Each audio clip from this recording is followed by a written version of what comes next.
For 199 days, Soviet and German forces had battled for the city of Stalingrad. On February 2, 1943, the exhausted and near-starving German forces surrendered, and the Soviets celebrated a major military victory.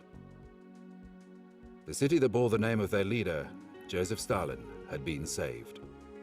Hitler's army had suffered a crushing defeat, which would ultimately change the course of the Second World War. Remembered today as one of the largest and bloodiest battles in human history, the Battle of Stalingrad is the main event of 1943.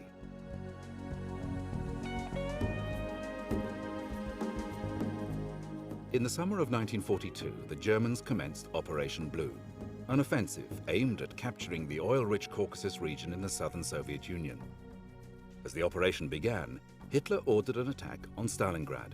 Stalingrad was an industrial city set on a major shipping route, the Volga River.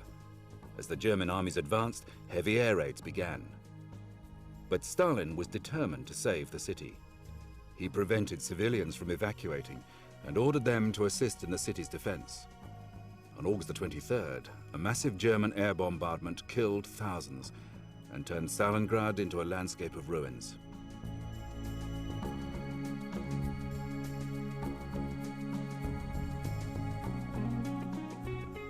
The Soviet Air Force was swept aside by the Luftwaffe. In late September, the Soviets poured air reinforcements into the Stalingrad area, but their terrible losses continued. The Luftwaffe had complete control of the skies.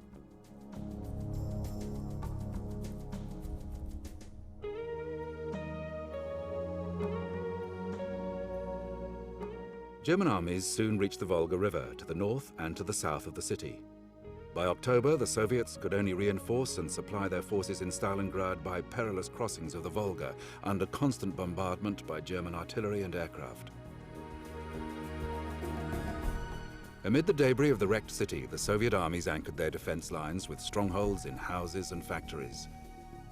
As the Germans pushed forward, the battle for the city descended into one of the most brutal in the Second World War.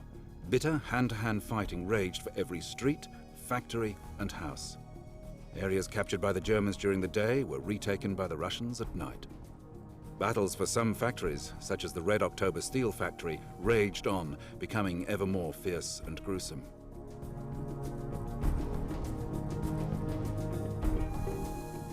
As autumn set in, the German forces began to face exhaustion. The Italian, Hungarian, and Romanian units also suffered from inferior training, equipment, and low morale. In November, the Soviet army unleashed Operation Uranus, a plan to encircle the German forces and supply Stalingrad with just enough resources to draw in, hold, and exhaust the German army, led by Friedrich Paulus, while the Soviets built up their forces with fresh troops and new equipment. As the harsh winter closed in, more than 250,000 Axis soldiers were cut off from supplies. They now faced continuous Soviet ground attacks, starvation, and the freezing Russian winter. On February 2, 1943, the German forces surrendered. 91,000 tired, ill, and starving German troops were taken captive and marched to prison camps. 27,000 of the prisoners died within weeks. Most of those that reached the camps were killed by overwork and malnutrition. Only 5,000 survivors returned to Germany in 1945. Friedrich Paulus became the highest-ranking German officer ever to have been captured.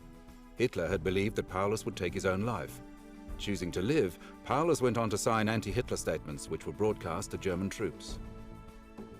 With an estimated 1.5 million people having been killed or injured on both sides, the Battle of Stalingrad was one of the bloodiest in human history, and it remains the main event of 1943.